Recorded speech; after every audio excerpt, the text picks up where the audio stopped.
I just thought of a dark joke. What? Have you been following the stuff with the BAFTA, Michael B. Yeah. Jordan? I just thought about a joke saying he could have said, man, I had Tourette's. It just slip out sometimes. I'm screaming because he did say the word. Bye. Exactly.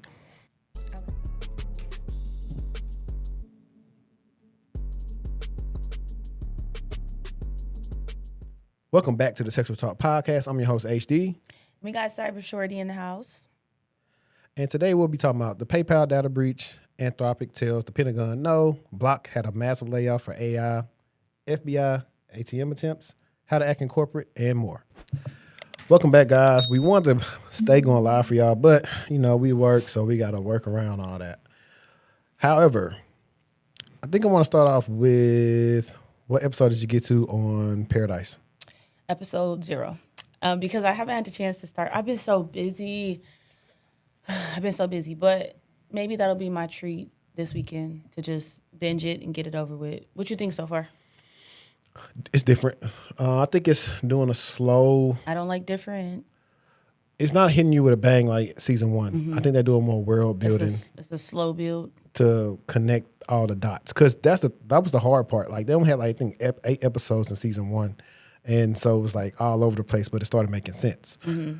Now, let me ask you, did you get a chance to watch season 4 of Lincoln Lawyer? No. I haven't even watched Lincoln Lawyer. But I did hear good things about it. Come on now, dog. Come on, man. I know. It's so many shows on my to-watch list. So what have you watched? I've been watching low effort stuff, like 90 Day Fiance. Okay. There's a new season before the 90 days. I've been watching Love After Lockup. Just easy, quick watches, nothing that I have to necessarily pay attention to. I can listen to it. Got it. Yeah. Well, I'm not going to spoil anything about Lincoln Lawyer to you. It's also a movie with Matthew McConaughey, but the series is on Netflix. Mm-hmm. And if you are a fan of Mickey Holler and you're watching the premiere right now, put a 2 in the chat. I think it's excellent. It got renewed for season 5. I always joke and say that Lincoln Lawyer is where Reasonable Doubt wants to be. You can so tell, it must be real good then, because you can tell the budget's better on Lincoln Lawyer. The acting is much better as well too. Mm-hmm. But I'm not gonna lie, they stepped it up in season 3 of Reasonable Doubt with Ozzy. Okay. Why did they have to kill him?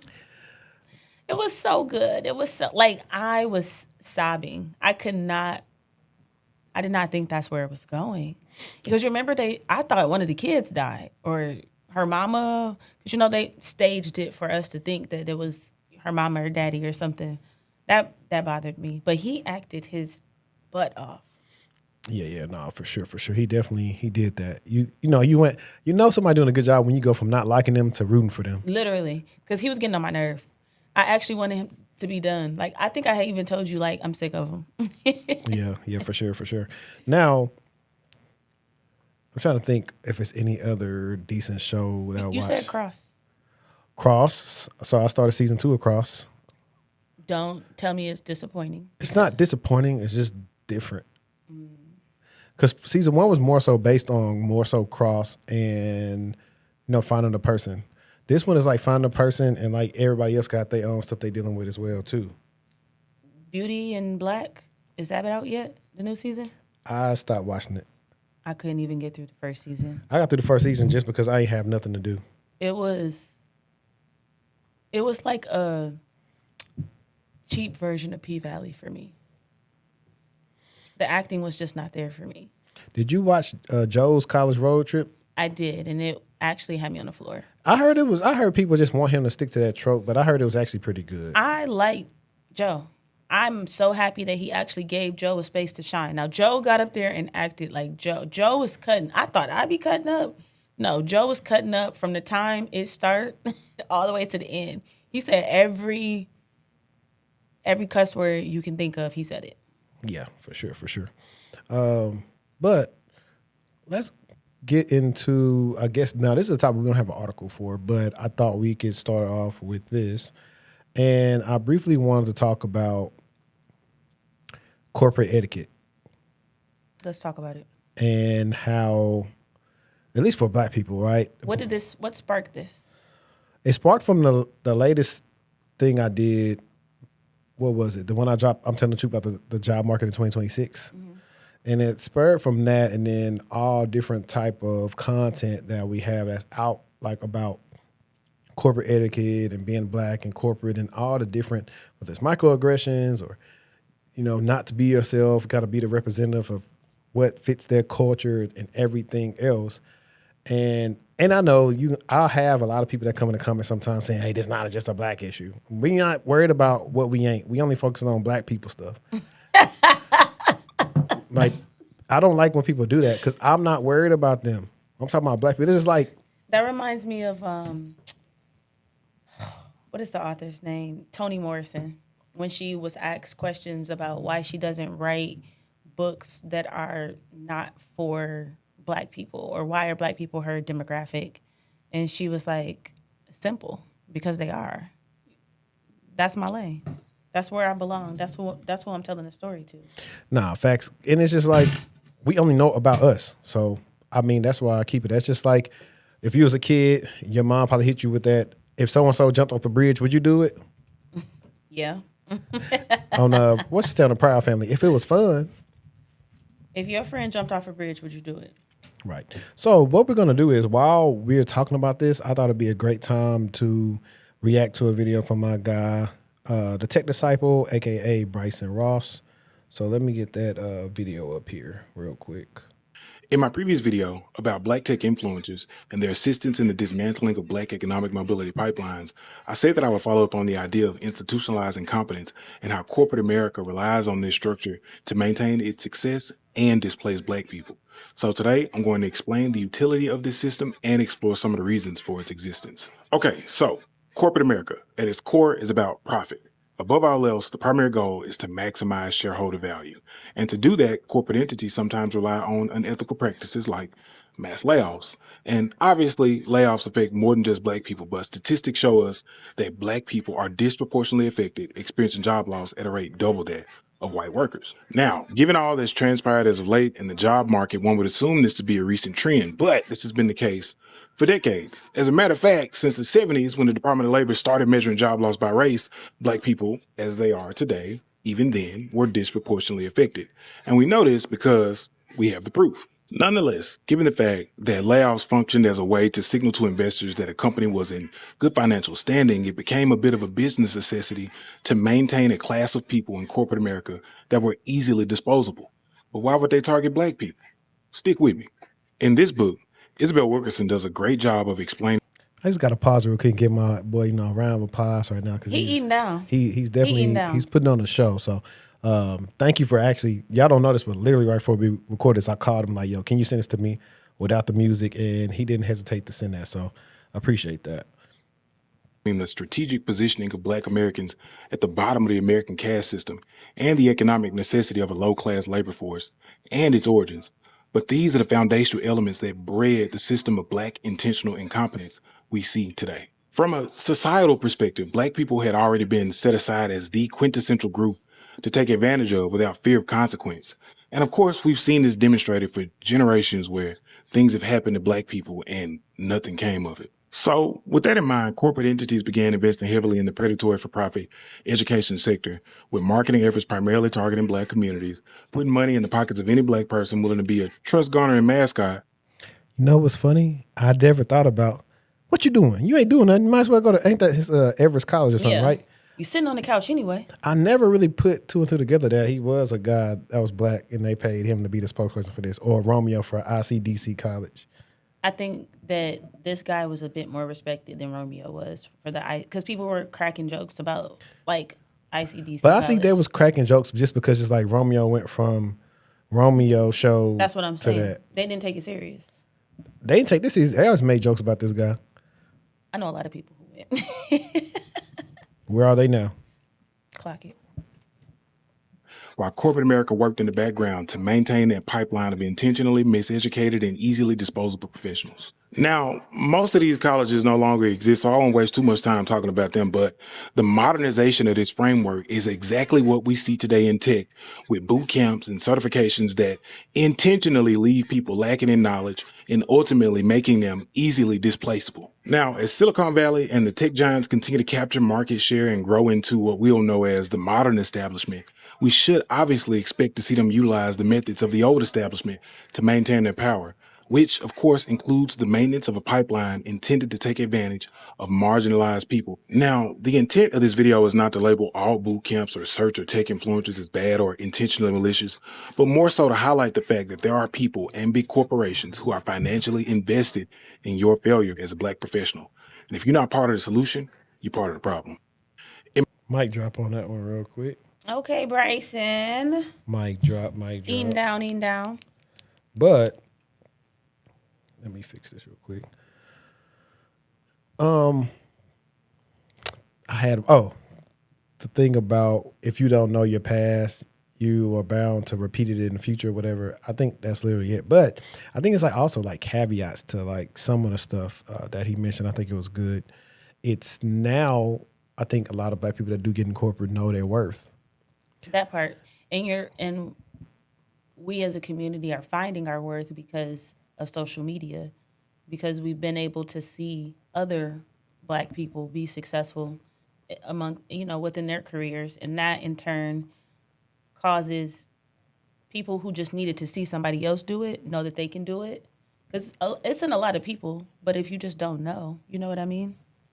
If you don't know what people are capable of, salaries, the whole thing. If you don't know, how will you be able to dream that big? And I stand by that, and I say that all the time. Like, if you don't know anybody who's up there, not even necessarily personally, but if you don't have something to look to be like, oh, they can do it, I can do it too. How will you know you can do it? And that brings me to what I said was, are tech influencers ruining the tech industry? I don't think so. No and yes, because I think it goes from are you a tech influencer or are you a person selling a service? Because some people aren't influencers. They literally want people to buy their product. Some people are influencers because they want to get paid from different companies for marketing products. I sort of like the two are different. Most people, there are a handful of people that will, whatever the bag is, they'll market it because their end goal is to get paid. Those people are horrible because they don't care that they have a responsibility to their following. Yep. They look at the outcomes like, well, these people did this or that, whatever, but they don't look at how many people just blindly went and followed them. Granted, it ain't, okay, I'm going to do both sides as a content creator. If I advertise a platform and maybe let's say that stuff costs $10,000 and it don't work out for you, I'm not the reason you necessarily spent the $10,000. I told you about it, and then whatever happened, you spent the $10,000. But I'm also not the reason it didn't work for you. Now, the thing is, what I try to do is before people come on and sell anything, I try to figure out what it's about, success stories, are these real people, et cetera, et cetera. I try to find all that stuff out. Who's your demographic? Like the last guy just brought on Matayo. Like we actually talk. Like for y'all don't know, I talk to everybody that's going to come on the show. It's not just blind you come on the show. Unless we doing some like panel stuff, I don't blindly let anybody on just because I respect the platform. And so we talked about that. And I said, hey, okay, well, what's your ideal demographic? Honestly, I'm looking for people that's already in the industry. To me, that's a good sign because people that's already in the industry aren't necessarily going to get duped. They already got skills. So it'll actually benefit them more than the people that's not in the industry. Like, sure, they can do it, but a lot of them are unicorns. And that's a lot of times where we see that people fall at. You have people that don't understand their capacity to learn, their capacity to learn on the job, and they are falling behind. They pay $10,000, $15,000. They don't know anything, and they are not expecting, hey, this is taking real work. And I know most of the people tell them, hey, this is taking work. Now, you should have your eyes up if somebody say 45 days. Like, it's going to take longer than that. No matter how you spin the resume, no matter what you do, nowadays, AI screens, scenarios, you're not passing them scenarios and not making 6 figures without them figuring out if you know how to do some stuff, unless you got the gift the gab. And that's super rare that you got the gift the gab to get through like that. But that's what some people are banking on. It's no longer, like I still see a lot of people, and it's the top of the GRC of like, hey, you don't need skills to get in GRC. That's changed too, because now they want you to actually know about the controls you're implementing. They don't want you just to implement controls, but you can't go deeper on explaining the controls and the risk to stakeholders. If you can't, then what's the point of hiring you? Hey, let's get somebody from help desk or whatever. They understand the controls because they've been enforcing them from day one on their job. So that's a lot of stuff that we are seeing. I am seeing a lot of people. I think that people are, just because you put out content doesn't mean you're a content creator. And I think that a lot of people are consuming a lot of folks who aren't really content creators, but they're sharing their journey, if that makes sense. And I think there's a difference between the two. I personally don't think that the tech content creators or influencers are ruining the tech industry. I think that if you throw that into the mix along with people who are sharing their journey, who people then are following and supporting, I think that's where the confusion comes in. So just know, it's the algorithm too. For sure. It's gonna feed what you're interested in. Exactly. And I'm trying to think, was I going to touch on something else that was that? But we had actually, you know what? We had one more where the guy was talking about corporate America. So I figured let's get into that one, and then we can get on to like some of the fun stuff real quick. I don't care what anybody says when it comes to corporate. If you are a black man or a black person in general, do not be your fucking self. I went to a happy hour recently. This may have been like, I want to say like a month ago. And mind you, I usually hate going to fucking happy hour with these people. I barely even like being by them in the water cooler for too long. I'm typing away at my desk in my cubicle. There's one girl named Janet. She pretty much just peeks over her head. Perky blonde, you know what I'm saying? Blonde hair, blue eyes. She peeks over in my cubicle. She's like, hey, happy hour after work. You thinking about going? I'm just like, no. But she's just like, oh, it's the last one of the year, and you never come out with us. For the sake of just my job security, I was just like, you know what? Let me just go ahead and just pull up for a little bit. I'm going to just show face. I'm only going to be there for about an hour or two, and I'm going to just leave it at that. It hits around. I want to pause it right there because there has been... The fact that he said, for my job security. Yeah. There have been discourse and stuff on the time about going to the company party and people not feeling the culture because they won't drink or whatever. And we're telling people, hey, if you don't drink, you don't literally have to get a drink. Get you a ginger ale or something on the ice or a cranberry or something. They have other things besides alcohol. Just act like you're drinking. Yeah. You know, just to mingle. Be social with a cup in your hand. So definitely, there are little things you have to do. You have to play the game. You play to win the game. I'll just say it like that. Around like 5 o'clock or so, I get done typing all my emails and pretty much just check out for the day. I'm just like, you know what? Time for me to go ahead and just grab my briefcase and just walk on over to the happy hour spot. So it's literally across the street. I just want to say maybe like a little bit 2-minute walk is around the corner. So I go in there and I walk in, right? It's my entire department in there. I work in marketing, but it's also the finance department in there as well. And HR was there too.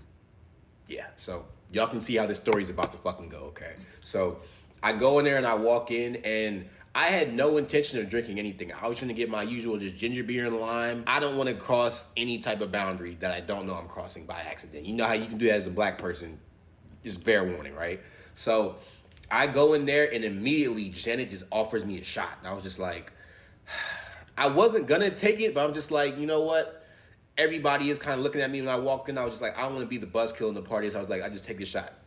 Don Julio Reposado right down the hatchet, okay? Didn't eat anything for lunch that day, so I am a little bit feeling it, but I was just like, you know what? I'm just go ahead and get some wings for an appetizer. I'm just probably must just get that to soak up the alcohol, right? So I go and I put my jacket on the coat rack and I go and I walk over towards like this one little, like probably a table. He had, I want to say like 4 or 5 tables in there. I sit at this one table where it's me, Janet, this dude named Bill, and this one guy named Connor. So Bill and Connor are pretty decent. I don't really know Bill too well. Connor is my white boy in that office. He's like a Travis Kelce type white boy before Taylor Swift. He definitely be Dougie. You know what I'm saying? I'm talking about guy literally has a fade. He listens to Meek Mill. He's my guy in the office. Told You know what I'm saying? Like, I am the only black dude there. He's pretty much just my white chocolate. You know what I'm saying? Pause. So I sit down or whatever, and we're just having a nice little brief talk. And they were just like, oh, like, you guys want to just play cards or anything like that? I'm just like, shoot, we can go ahead and play some spades. You know what I'm saying? Like, hey, I can get down. You feel me? I can get down. So we go ahead and we start playing spades. But I'm just getting book after book after book. Me and Connor played the first game, right? And we're just spanking. I ain't gonna lie, we're spanking stuff out here, okay? So we just playing really good. And then we're just like, we put a little wager on the second game. We were like, hey, whoever loses the second game, they got to go take a double shot, right? So I'm going to say, we going to do same teams? Same teams? Cool, same team. So we go ahead and we play back again. Not going to lie, gang. The results that we had the first game were not the same results that we had the second game. We lost bad, gang. I'm talking about really, really bad. So we go ahead and lose or whatever. Janet gets up and sprints to the bar. I'm talking about before, like, we could damn near almost even finish the hand, she literally was already coming out of her seat to go ahead and run to this bar. I looked at her the entire time. I was just like, I don't know what the hell she's about to put in these shots. She's a little bit too eager for me, gang. She comes back with 2 double shots for me and Connor. We put them down the hatchet, right? And now, I'm really feeling it. I ain't really feeling like playing spades no more. Let's go ahead and let's hop on the pool sticks. Me and Connor and it's Bill and Janet, right? We're stripes, they're solids. I did not know these white folks were this good at pool, game. First of all, you should have known if they ask you to play pool, they probably good at it. I'm never coming. Let's play pool. You know, I play billiards. I used to play when my aunt had a pool table when we were kids, and I was like way better as a kid. I can't even hit the ball today. Really? Bye. It's simple. You can go play at Sure it is. No, Shakerson's not open around here no more. You got Main Event and some other spots. I used to have a little spot in Carrollton I used to go to. It used to, like, you know how stuff stay open, close early? It used to stay open to about like 1 or 2. What's it called? CK Billiards? There's a place in North Dallas. I got to think of the name. I'll tell you. But it be popping over there. Let's see. I really had no fucking clue because Janet's out here, not only she hitting like corner shots, she's over here like confident as hell. She's talking shit. I kind of was feeling her a little bit. I ain't gonna lie. But like I said, respectfully, HR is here. Regardless of how comfortable I think I am, I'm not that fucking comfortable, gang. I was so amped up that first game. When I hit that 8 ball, I called the corner pocket shot right there. I was like, 8 ball, left corner pocket, right? Boom. Go ahead and hit him. I'm like, you see what I'm talking about, my nigga? Oh my God. Look at this. Hey. That's a good pause. Look at his face. I had to calm the fuck down, gang. They all looking at me like I'm just back in my shell. Like I'm sorry, guys. I didn't mean to get so animated. Please forgive me. I just thought of a dark joke. How you been following the stuff with the BAFTA, Michael B. Jordan? I just thought about a joke saying he could have said, man, I had Tourette's. It just slip out sometimes. I'm screaming because he did say the word. Bye. Exactly. My apologies to everyone. Immediately, I go ahead and I try to just change the fucking subject. I was just like, oh, hey, guys, like, what are you guys' New Year's resolutions? They were just telling me about, like, oh, fitness and that sort of thing. I was just like, hey, guys, if you want a little hack really quick, like, I can put you on something to help you track it. It's kind of like Strava, but, like, for accountability. Like, you can log each day. It's a very simple app to use. It's really exclusive. It's called WIP. It's actually in the App Store, by the way, WIP. So that kind of saved me a little bit, gang, because I'm not going to lie to you. Like, before then, these people were about to be on my ass. And like I said, it's Q4. I'm not trying to get fucking fired for work, gang. I'm really not. So that goes on and what happens or whatever. And I decided after that, I was like, maybe I'm a little bit too hyped up. Let me just not play any more fucking games, okay? So I go and I just sit by the bar for a little bit. Guess who comes back and sits right next to me, gang? Janet. So me and Janet are just really talking for a little bit. Like I said, like, she's a cool little white girl, you know what I'm saying? Like, but I started to realize something with her, though. She's, like leaning on me. You know how people laugh on you, they lean on you, but, like, she's, like, touching me, right? I'm over here, I'm just like, I don't want no problems, okay? That mean abort mission, fam. Yeah, that was time to go. He actually should have been gone. Absolutely. After the double shots. After he cleaned it up with the whip, it was time to go. Like, I've seen this movie pretty, like, 1,000 times. I don't want to be one of those guys, okay? So I'm just realizing this whole entire interaction. She's just over here. She's like, starts telling me. She even whispers in my ear, gang. She's just like, You know, I've always just thought you were just like really attractive. I was just like, God no, oh God no, and I was just like, Janet, like I'm married. You know what I'm saying? I'm not really fucking married, but I just need any fucking excuse that I know what to fucking say at the time. She's just not giving a fuck about anything. She was just like, I mean, I have a boyfriend, but he doesn't have to know everything. I was just like, Lord, please help me. So this is going on or whatever, and as she's literally like leaning onto me, I do the smartest thing I could possibly ever fucking do, gang. I go ahead and I call myself a lift. I tell her I'm going to the bathroom and to grab my coat and walk the fuck out of there expeditiously, gang. One thing I want to tell every black man, especially in the office and corporate, no matter how comfortable it is, no matter how well you think you may code switch, these people are not your friends, gang. And on that note, I do have a date with Janice.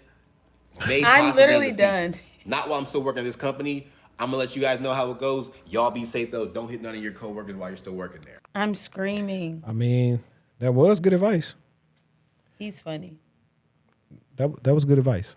I think you should definitely gatekeep, especially those sides of yourself. Like that is the side, not if you don't have the okay. if you don't have the complexion for the protection.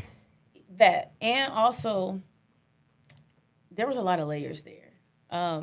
You can't play pool with them at work like you play with your boys or your homeboys in this scenario. But you know what? He should have known it was going to be an interesting night because at no company function have I ever played spades. That was definitely coming in hot. The fact, like, did everybody just know how to play? That's what I'm like, because he didn't say everybody was black, really. I think he was just black. No, he said he was the only black person. Yeah. Well, I don't know no white people that can play. But then again, I don't know a lot of white people outside of work. Yeah. But I don't know.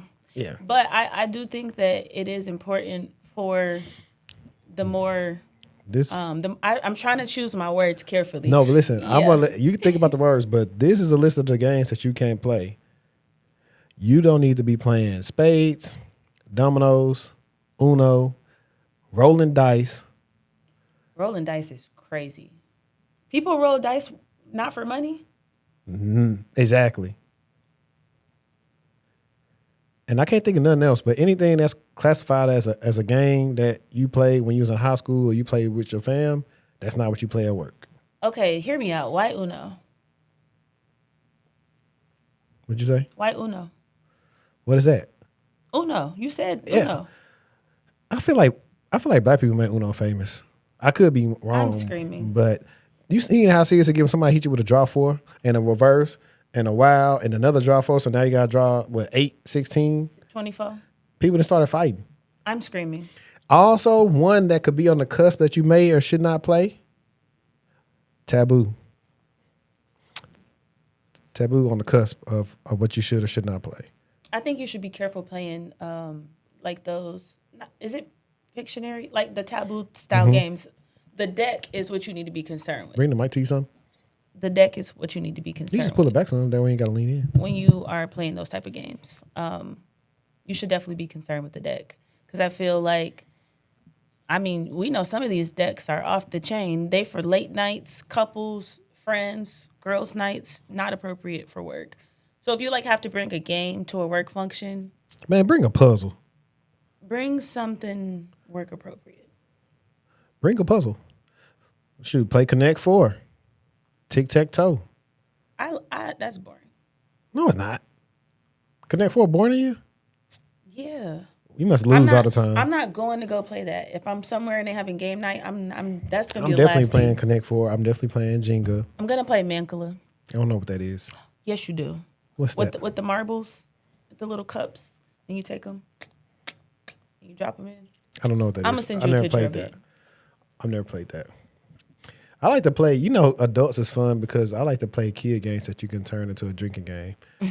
Like you can write on your Jenga blocks. Oh, that's my favorite game, Jenga. 10 Really? out of 10. Oh, yes. I love Jenga. She not beating me, y'all. Period.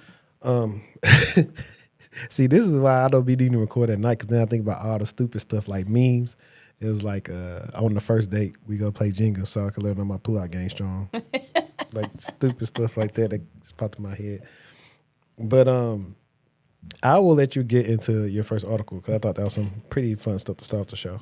All right, I'm coming in hot. So let's talk about ATM jackpotting. So your bank's money is somebody else's slot machine.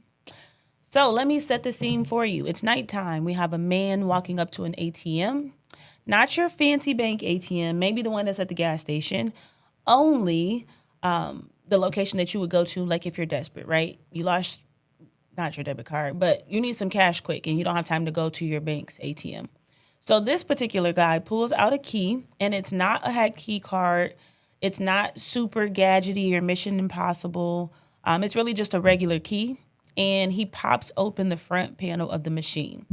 Once the panel is open, he swaps out the hard drive, he plugs in a device, and he reboots the ATM. And guess what happens?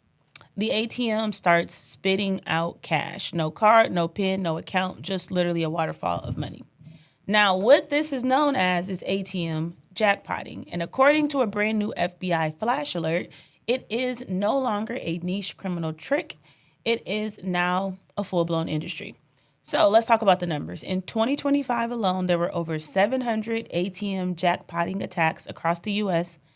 They walked away with at least $20 million in stolen cash. And since 2020, the FBI has tracked nearly 1,900 of these incidents total. So to be clear, almost 40% of the attacks in the last 6 years happened literally in 1 year. Now, obviously, this is not a trend. Now, let's talk about how this works. So the malware at the center of all of this is called Plotus. And here's the thing about Plotus. It's been around for quite a while, since 2013. But we've been watching this malware essentially evolve for over a decade, and ATMs are still vulnerable. Now, most ATMs run on Windows, an outdated version, and inside every ATM is a software layer called XFS. That stands for Extensions for Financial Services. So think of XFS as a middleman. When you put your card in and enter your PIN, your bank sends a message through XFS telling the ATM to give you your $80, for example. So it's basically the translator between your bank and the machine. Now, what Plotus does is simple and evil. It bypasses XFS entirely. So it goes directly to the hardware and it says dispense. Dispense, dispense, dispense. No bank involved, no account needed. Just give me the cash on demand until the machine is empty. Now, what keeps me thinking about this is that Plotus is installed on an ATM running Windows. You barely have to tweak the code to make it work. And it does work on ATMs from different manufacturers because they all run on Windows. So it's basically like a plug and play type of malware. Now, the FBI connected a major wave of these attacks to a gang called Tren de Aragua, a Venezuelan criminal organization that the U.S. has actually designated as a foreign terrorist organization. So the DOJ has now charged 93 people connected to this scheme, and some of these people are looking at maximum sentences of 355 years. They weren't exactly subtle either. They'd stake out the ATM location, so they'll perform their surveillance, and then they would hit the ATM with their generic key, swap that drive, and then obviously be gone before anyone had a chance to notice. Now, sometimes the cash out operation takes minutes, and banks don't know until they go to refill the machine and it's empty. And that's true because I used to work at a bank and we used to fill the ATM, and you don't know until whatever the time is that you go in. So what can banks and ATM operators actually do? The FBI gave a whole list: encrypt your drives so swapped hardware can't be loaded without outside files, use device whitelisting so unauthorized devices can't connect, enable security audit policies that log when a USB is inserted, set up automatic shutdown if suspicious activity is detected, and one that is super basic is to change the locks. Because the generic keys that open ATM panels are widely available, you can probably find one online. So what I want you to take away from this is that your bank's ATM might be running Windows and sitting outside right now with the lock that costs less than a Starbucks coffee. The infrastructure protecting billions of dollars in physical cash hasn't been meaningfully updated in years, and obviously bad actors have figured that out. So the real question isn't how did this happen? The question is why we are still okay with our financial institutions running this decades-old operating systems on machines that are holding our cash. Job security. That part.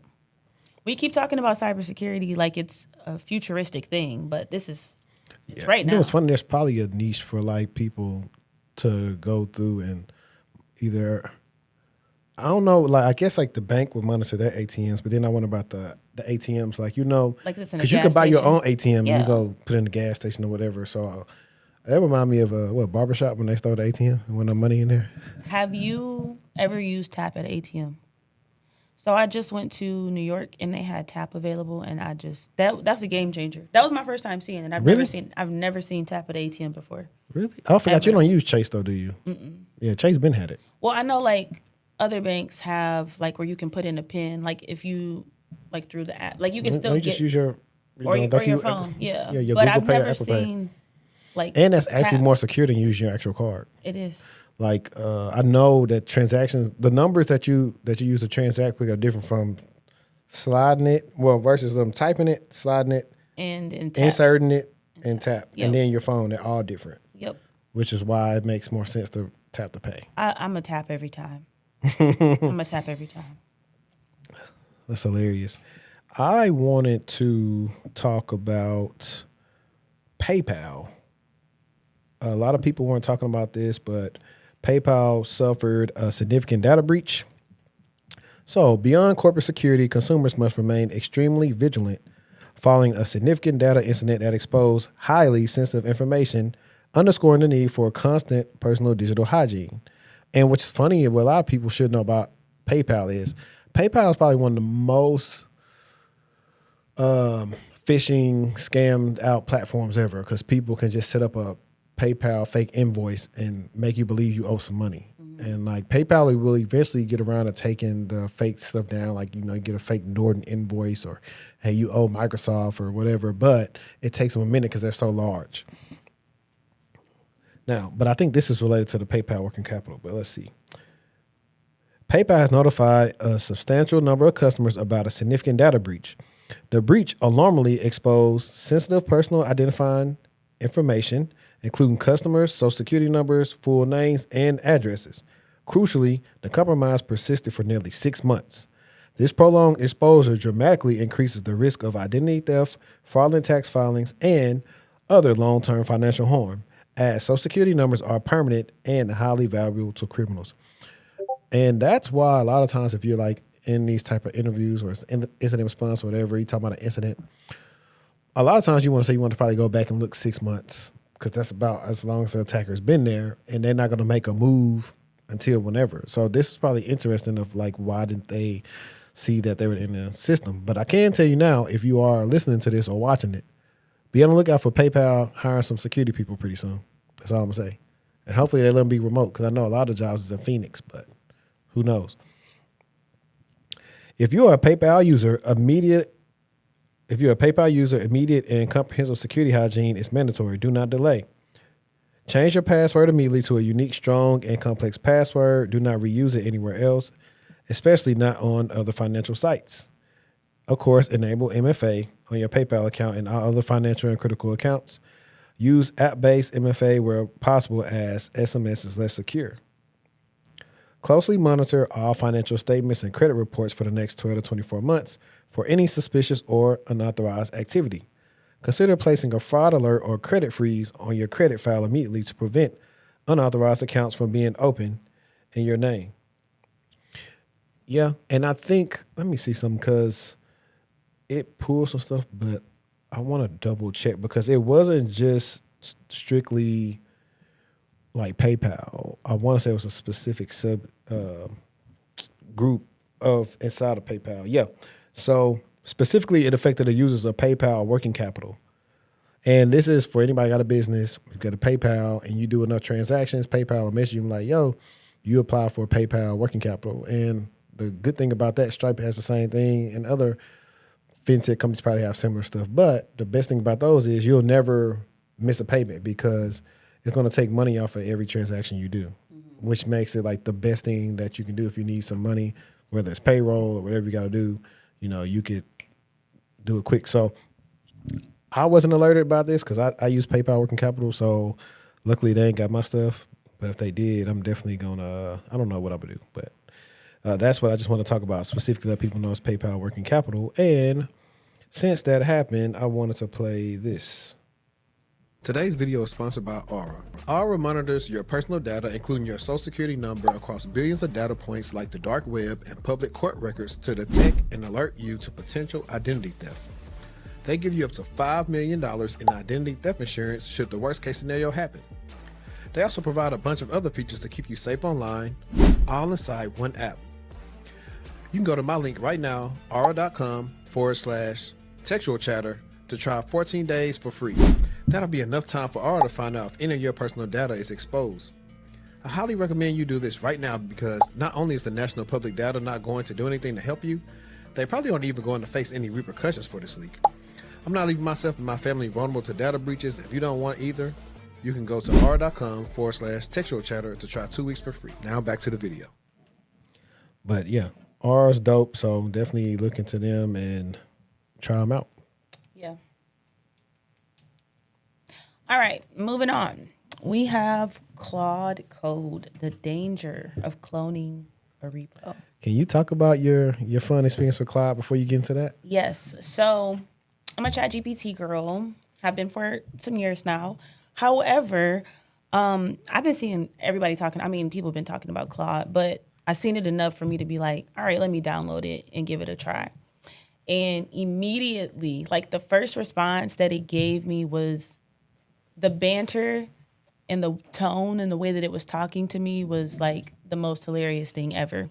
And so that made me want to, dive into it a little bit more. Like, I like the way the chat talks to me. Chat's cool, but I feel like the way that Claude was talking was just different. And it made me laugh. I actually text HD because I had asked Claude, who is Cybershortieee, and it was just basically getting smart. Like, it told me who Cybershortieee is, and then I started asking more questions, and it started getting smart with me, which I thought was hilarious. But all in all, I don't know. I might become a little Claudette here. I might tap into it a little bit more. So let's talk about Claude Code, the danger of cloning a repo. So if you write code or you work with people who write code or you have ever heard the words, just clone this repo, this is for you.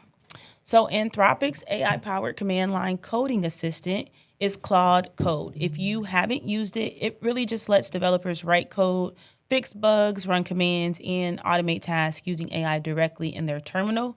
So it's powerful, it's fast, it's big, and a lot of developers are using it.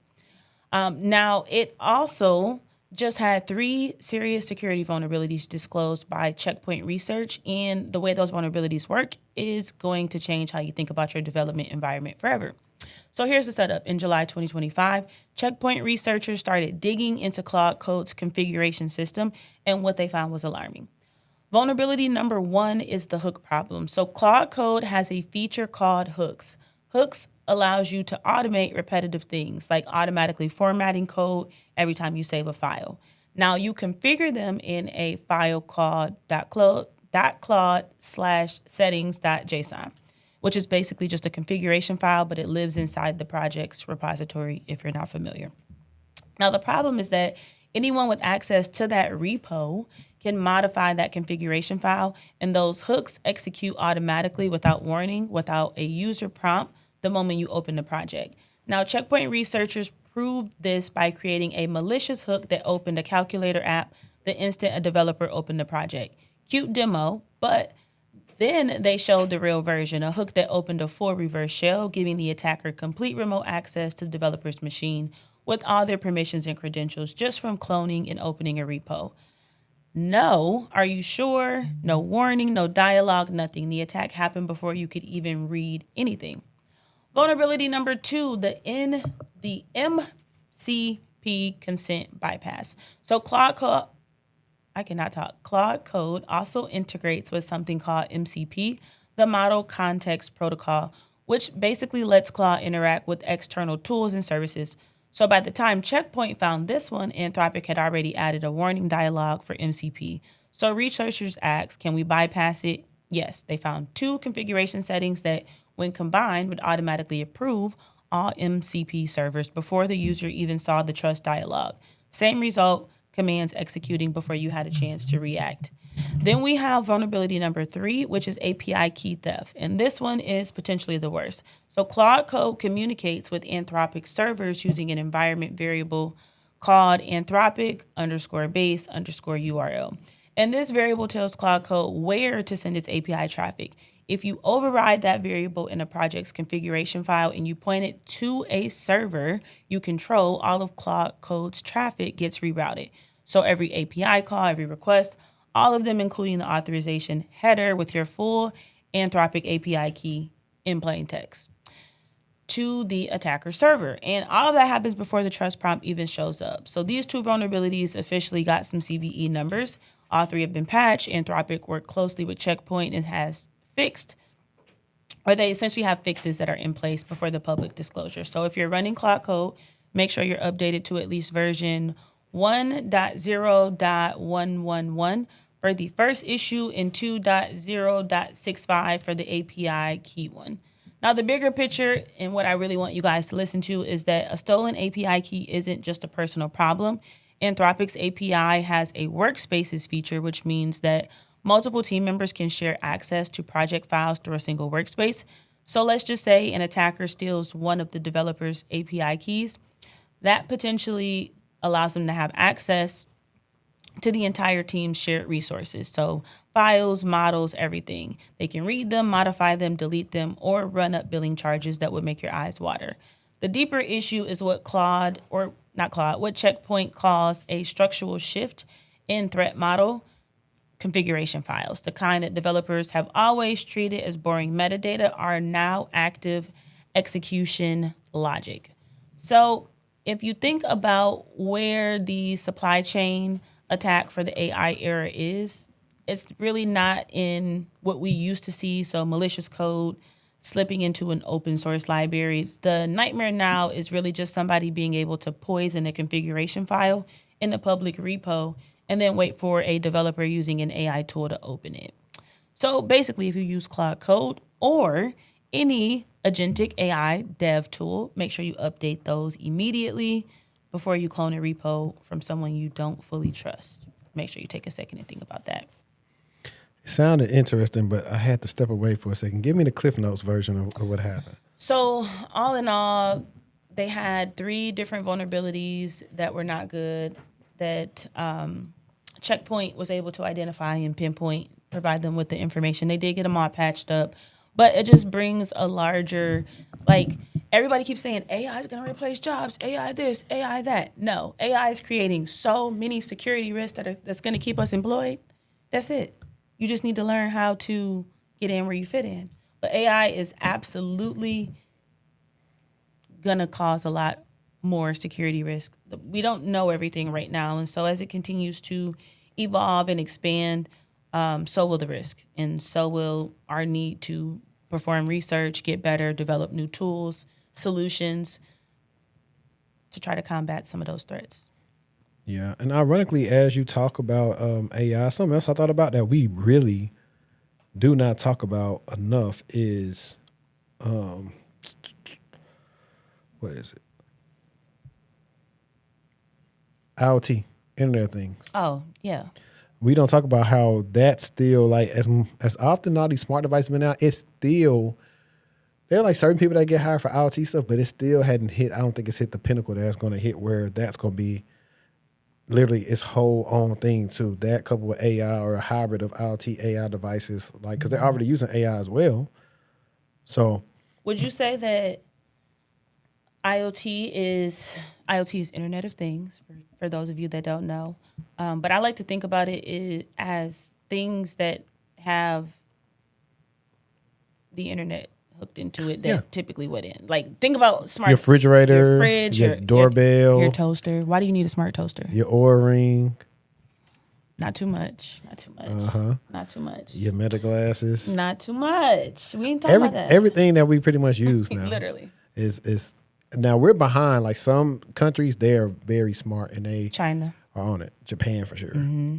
They're on all this stuff. Like I said, if anybody's still listening right now, look up a company called Woven Planet and look up one of the smart cities they have called Susano. And anybody who watched Naruto, they know what a Susano is, or some people call it Susano. But needless to say, I think I'm at the point now, like it's been a lot of good stuff. Like we need to get Kiera back on the show. So Kiera, I'm going to try to put this shout out and put it on Twitter. We need you back on here because she's doing her thing now. I love Kiera. She is such a gem dropper. She be talking that talk. Facts. We need her back on the show because like I think she was the one who tweeted about like most of the time when people are talking like people in the industry versus all these other people are talking about two different AI things. They're talking about chatbots. Most people are talking about chatbots and nobody's talking about like the AI stuff that people want to use enterprise-wide that's actually going to do work for real. I got that on my agenda today. Yeah. So speaking of that, let me talk about Block. Let's talk about Block real quick. Wow. So Block literally slashed off half its workforce for an AI reorg. So Block, the major financial technology company powering Cash App and Square, is actively trimming its workforce. This isn't just a quarterly adjustment, it's a stark, continuous reminder that even the most innovative and foundational players at the forefront of the digital commerce, payments, and consumer finance are making tough strategic business decisions, primarily focused on maximizing efficiency and improving profitability. The market is increasingly rewarding lean operations over rapid expansion, putting pressure on organizations to streamline and automate wherever possible. Now, I want to stop right here because I'm always thinking about the real life. We were just talking about AI. You need something answered that AI don't have the access to give you the answer to. Like it's only knowledge a person that would have worked there for years have. What do you do? Like I don't want to talk to a chatbot. Like earlier how I called Bryson, that's how I want to do my interactions with somebody, or whoever the supplier or product person is or security person. Hey, do you have a chance to click on the call? Oh my gosh. Imagine talking to a chatbot. And you got to prompt it just right so it understand what you're saying. I'm like, I don't want to do that. Like, that's why you're not level, like as good as they are at sourcing information, they're not at the level where they can read in between the lines. Like we can understand what somebody's saying without them line by line saying it because we can infer what they mean. Mm-hmm. AI can't infer yet. It's going to literally, whatever you prompt, that's what it's going to do. Or it's going to go off whatever the last thing you prompt. But the clear signal here, especially for those in roles susceptible to optimization, is to recognize the accelerating systemic integration of AI and automation into standard business operations, engineering pipelines, and administrative functions. The modern tech professional must urgently focus on upskilling and demonstrating unique, irreplaceable value that an AI model cannot easily replicate. This includes competencies like advanced problem solving, strategic architectural thinking, complex system design, ethical leadership and implementation and governance of AI, and cross-functional communication. And that is why I know a lot of the billionaires are telling all the people, the poor people, hey, don't go to school. They're lying to you. You're going to have to go to school because it's going to be a point where what I just mentioned with complex problem solving, system design, and all those different things is only going to come from a school background at some point, because now everybody's already running, they're either entrepreneurs or AI. So what problems are you really solving? And so curriculums and everything is going to be changed. And I feel like those white collar jobs are going to probably go to those people that went to certain schools. Conversely, roles focused purely on repetitive tasks, data entry, or basic code functions that can be easily streamlined by machine learning models are becoming demonstrably the most vulnerable across the industry. The future of career security lies in mastering the tools of automation, not in competing with them. Cybersecurity undersees the diversifying and intensifying trio of threats. So, I definitely thought that was interesting because that literally, like, right before you pulled up, I saw that on LinkedIn. It was like 25 minutes ago. Block lays off half its staff. And we've seen that people typically regret making those type of decisions. And I hope for the sake of them that if that is the route that they end up going, that those people are even willing to come back. You know, imagine you being in that situation, you losing your job, and then they need you back. because it didn't work out like they thought it was. You definitely you got a point. I mean, some people would if you got laid off and they tell you to come back, tax them double. Man, triple. Like, do what you got to do. Triple. But Okay. I wanted to, before we got into like more news, I actually want to have some fun. I'm all for fun. And I wanted to, for my Android fans out there, you know, Samsung had their event and they released the new, the S26? Yeah, the S26 is what they released. So this is the new Samsung S26 Ultra, and it has a built-in privacy screen protector. I'm not gonna lie, Samsung cooked here. I got the opportunity to get hands-on with the new Samsung S26 Ultra early, and this phone is just so overpowered. First, the privacy screen protector is nasty with the option being able to turn up and down. now, so, Okay, I'm not gonna lie. I swear to you, I would get this phone.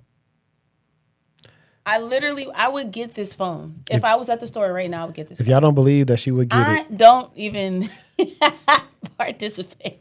exactly. We don't believe you. You need more people. I'm How screaming. strong you want privacy. And it actually has privacy with messages. You can turn on privacy for just the messages, so when the notification comes up, no one can see it but you. That's just insane. Empowering this phone is Snapdragon's fastest 8 Elite Gen 5 processor, so this phone might be the best phone of the year. But you all let me know, would you actually buy this? Yes. This is the new They had me at Snapdragon. What you know about a Snapdragon? I know it's in them new Meta glasses. So some of the other stuff they didn't cover that Marquise Brownlee did was like they have this horizontal stabilization mode in the camera. So if I click that button and I had Can you turn it? It'll still be. Yeah, it'll still be horizontal. I mean, I ain't gonna. Is it my? No, I'm too late. Yeah, I think I'll get one eventually, maybe for my birthday or something. Just because like I'm going on year 2 of this. So I like to. Well, I do need another phone. Yes, you do. Like like a new phone, not another phone. A new phone. I need a new phone. You do need another phone. And I will let you Take it away. hang on. Then let me see what else did I want to talk about with the Samsung phones. Then they got 3 options, kind of like most phones. And I'm trying to see what other things they had. I think the S26 Ultra actually comes with the S Pen, so that's a pro. It has like a 200 milliamp battery? Apple take notes because it comes with the pen, right? Yes, it does. Mm-hmm. Apple not gonna take notes. Apple moves to like the beat of their own drum. You know that. I do. Let me see. I'm gonna read out the full stacks real quick because I feel like the privacy screen one was fire just because I hated putting that little ugly, privacy screen on my phone back in the day. I have one. Can you see anything? I can see it right there.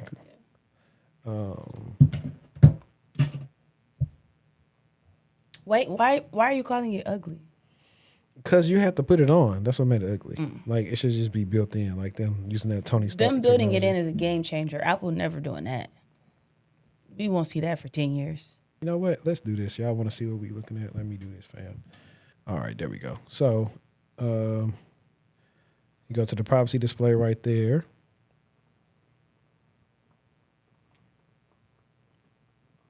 Nightography.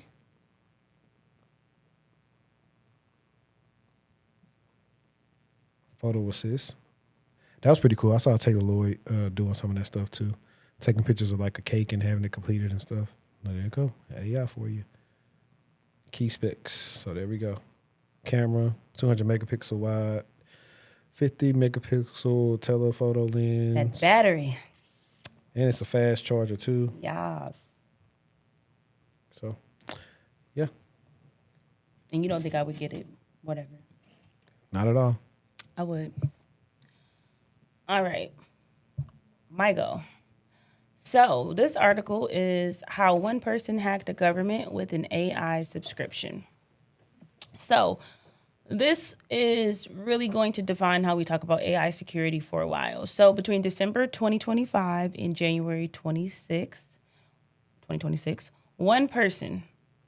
one single person, no nation, state backing, no government resources, no custom malware infrastructure, Literally just an AI subscription and some patience breached 9 Mexican government agencies and walked away with 150 gigabytes of data. We're talking 195 million taxpayer records, voter registration files, government employee credentials, civil registry data, water utility records for the state of Monterey, the Federal Tax Authority, the National Electoral Institute for state governments. And the tool that they use, Claude. Anthropic's Claude, the AI I'm literally powered by, right?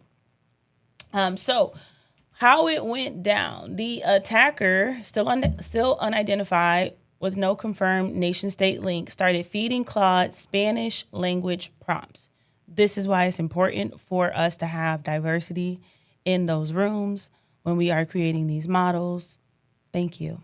But anyways, these were not your technical jailbreaks with some hidden code or buffer overflow exploit. They were actually role-playing prompts. The attacker told Claude to act as an elite hacker working on a bug bounty security program. Basically, it gave them a fictional scenario. And the attacker basically asked Claude, hey, can you put on this costume for me? If you've ever interacted with the chatbot and you were trying to do something and it told you it couldn't do it, and then you might have said, well, hypothetically speaking, it might still do that for you. But at first, Claude said no. It flagged the request as violating safety guidelines. The attacker kept going, kept rephrasing, kept pushing, and eventually Claude caved. Once it did, it became a full attack automation engine. It generated thousands of pages of detailed reports, step-by-step plans, specifying which internal system to target next, what credentials were needed, executable scripts for vulnerability scanning, SQL injection attacks, and automated data exfiltration. According to Curtis Simpson, Chief Strategy Officer at Israeli cybersecurity firm Gambit Security, which discovered all of this, the AI produced ready-to-execute plans telling the human operator exactly which internal targets to attack next and what credentials to use. When Claude hit its output limits or couldn't answer something, the attacker switched to ChatGPT for lateral movement tactics and evasion strategies to consumer AI subscriptions. And that's really the toolkit that they used. Now, the infrastructure they were hitting, Gambit found at least 20 specific vulnerabilities across these systems, unpatched web applications. We have weak authentication, outdated legacy systems. So basically the kind of stuff that would take a skilled human hacker weeks to manually probe and map. Claude did all of this in hours.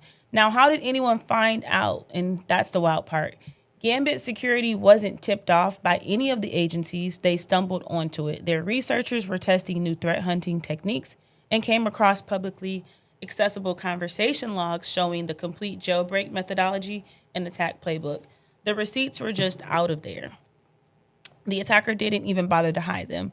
Anthropic, of course, investigated, confirmed the malicious accounts, banned them, and says it now enhanced Claude Opus 4.6 with real-time misuse detection and prompt anomaly scanning. OpenAI confirmed ChatGPT had rejected similar requests from the same attacker.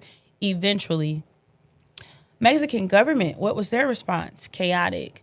Jalisco said no breach happened. The National Electoral Institute denied any unauthorized access. The Federal Tax Authority launched a damage assessment. Nobody's fully on the same page.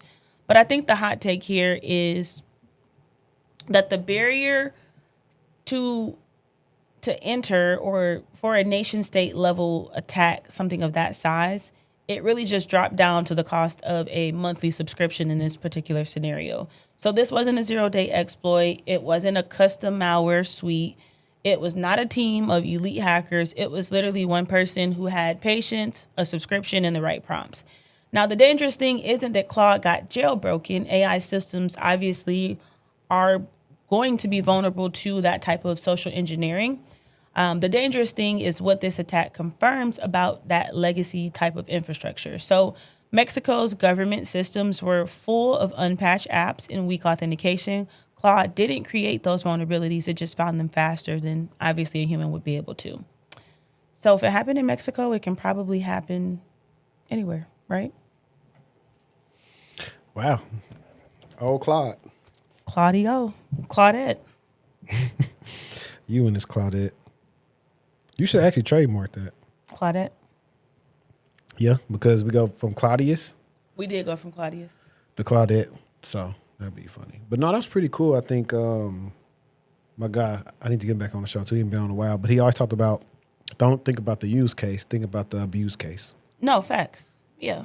And that's part of threat modeling. But why didn't they have that built in? We know that prompt inject. You like we know the risk. Why was that?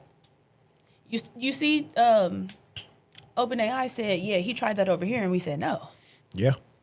So I mean, it's a lesson learned. I'm not. Some people, it's but a you got to lesson think about learned. it. Some people are more infatuated with the speed and how they're doing something versus thinking about what it shouldn't do.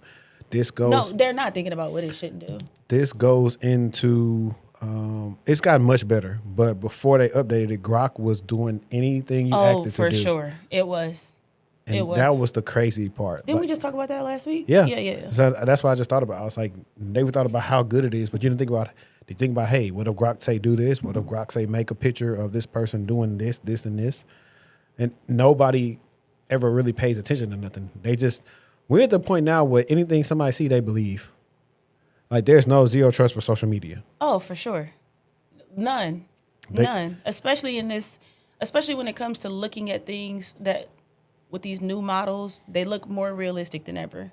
Yeah, it's crazy. But people who are in the field and consumed in using AI tools can almost usually spot it. Not every time, right? But think about the people who are not exposed to this on a day-to-day basis. They think it's all real. Tell me about it. Like the dancing babies. They be getting it though. SOH offers, which is Scatter Lapses, offers $500 to $1,000 per call to recruit women for IT help desk Vishing, that's V as in Victor, attacks. Now, imagine you're scrolling through Telegram and you see an ad, $500 to $1,000 upfront per call. For most people, that's a month rent for a few minutes of work. But there's a catch, actually several. This isn't a telemarketing gig. It's a recruitment drive for a massive voice phishing operation. The SLH Collective specifically hunting for female recruits to join their squad. Why? Because they realize that IT help desk employees are less likely to hang up on a calm, professional-sounding woman than a high-pressure male voice.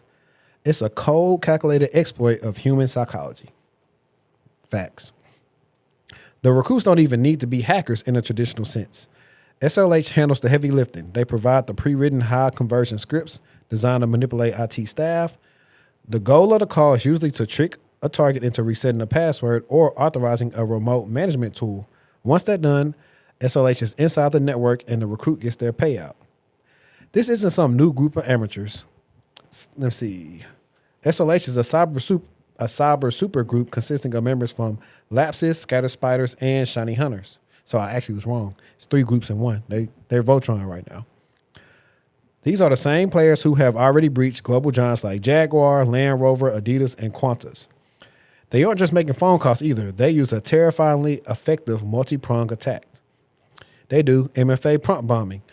And this is one, didn't we talk about this? We literally just talked about this MFA last week. fatigue? Yeah. They spam your phone with login requests until you're so annoyed you just hit approve to make it stop. They can hijack your entire phone number to intercept those secure 6-digit codes that sent via text, and that happens with SIM swapping. And they are masters at researching their targets to make their lies sound like absolute truth. And like I said, any company that just lets an unlimited prompt or MFA prompts go through should just be slapped on the hand. It needs to be. Yeah, because you can typically in the admin portal put a number. So they need to be limited, like how you would do any type of. It may need to be more like auto precaution. I would say if you have like 5 failed ones, like back to back, just lock the account. Well, I think that before we even do that, are we even teaching people that this is a way that attackers are trying to get in? Because we're not. Most companies are. Not. I would say the good ones are. I'm not. I don't know any. Well, they're not teaching them about that per se. They're teaching them the proper protocol to verify somebody.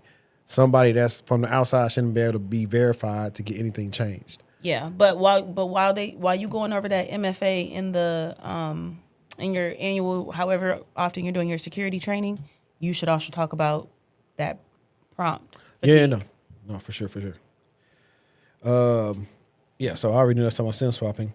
What's even more wild is how professional this operation is. They use a tool called S-Spider V2, which acts like a specialized CRM for hackers. It helps them manage their leads and track which employees are the easiest to trick. That's the funny thing too. Like back in the day, we always taught that, hackers, all they have is time. This they do. They got a time. They made a whole CRM for hacking. Like imagine if they put that effort into somewhere else. But this is a full-scale business. So as they are maturing, your security operations and incident response needs to mature as well. So what does this mean for the rest of us? If you work in IT or any corporate environment, the polite person on the phone is now a potential security threat. Organizations are being urged to move away from SMS codes and voice-based password resets. Instead, they need to implement physical devices that a hacker can't voice phish away from you, never trusting a voice alone, no matter how convincing or helpful they sound. The scattered lapses hunters are proving that the weakest link in any multi-billion-dollar security system isn't the firewall, it's the person answering the phone. And that makes me also go into another video I saw. Let me bring you back up. It was a video where the guy was telling people, hey, if you have your voice on your voicemail, please change it to the default setting. Period. Because somebody can clone your voice. Mm-hmm. Yep. I didn't. As soon as you said it, I'm like, Yeah, so think about if they actually had some high-profile person clone his voice and had them calling into the help desk. But like I said, they should know the internal primary number you use to verify yourself, that you use to pretty much access everything, and that pretty much identifies you outside of your name. If they know that, then they're pretty good. This is why you should have self-service password reset. So that you don't have to call the help desk. That's the whole point. Well, everybody does have it, but if you go that route, what if these people compromise them at home and self-service password, like they reset it at home? So now they get in. Say it again. Okay, scenario time. I'm the hacker. You are a high-profile exec at a tech company. I know that you guys have access to self-service password reset. So I send you a convincing social media phishing attack to your personal email. You click it, I get your credentials. Now I compromise you and I've somehow remoted into your personal machine. Now I've reset your password because I kind of went through your history and all the stuff for your browser thing. And I found, okay, cool. Now let's do that. So that's where it could happen. But then again, the person still would have to get access to your MFA code, and they also would possibly have to know your password. So those two would be working against them. But yeah, that I had another one that goes into that actually. Let's see. It was something about confidence security, so I thought it was pretty cool. Here we go. The most dangerous security posture in my mind isn't weak security, it's confident security that hasn't been tested. Now, the goal isn't to eliminate security theater overnight. That's something that no one is able to accomplish. Instead, the goal should be to ask one honest question in the office. If we were attacked, what would actually stop it? And then validate the answer. And then validate the answer again, because real security isn't loud, it's proven. And then proven again. The most dangerous security No, he definitely was spitting. That's actually smart. People aren't going to do it though. Yeah, no, for sure they're not. They're not going to do it. And You'd be surprised. I was talking to somebody the other day, and they said they couldn't tell me when the last time they had a tabletop scenario done. Bro, a lot of people, they're too busy. And not to say that they really, they're not too busy. You're not too busy to do that. You're never too busy to do that, especially if you've never done it before. Make time. Yeah, it's that. But then hackers know that. All this new stuff, AI is accelerating CVEs and them finding out certain things are happening.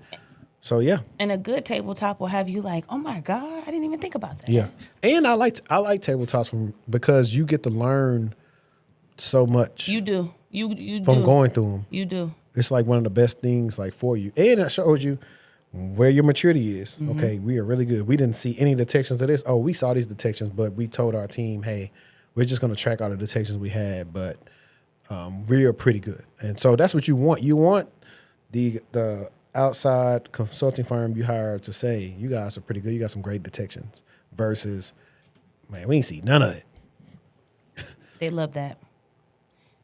They be like, people are overly confident and they come across like, we good over here.